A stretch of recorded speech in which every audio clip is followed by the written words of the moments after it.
My name is Dionne, and I am the turf technician for the city of Richmond here in the Lower Mainland. One of the biggest challenges that I face personally is the high amount of use. There's a lot of demand from the youth user groups for the city, and it's a challenge sometimes to even get on the field to cut them, let alone maintain the fertility properly.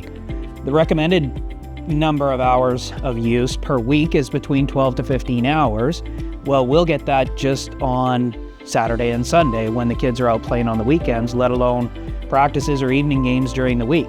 Great product. It was more of a pilot project. I wanted to see how the turf would withstand a lot of foot traffic. Almost instantly, the results that I got were just the color and the health of the plant, like the response with the growth, the turgidity, the density, even root growth to a certain extent.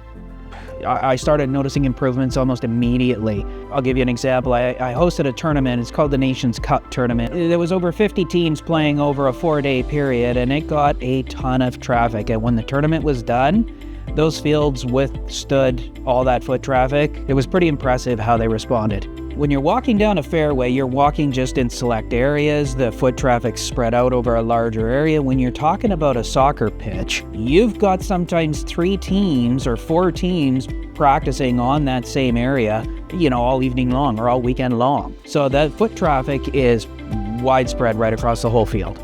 I would say overall right now, it looks as though my costs on fertility will decrease as a result of the use. If you can only change one thing, what I would say to my peers within the industry, if you could only change one thing in your fertility program, use Aquaritin. It's cheap, it's easy to put down, and the results are fantastic.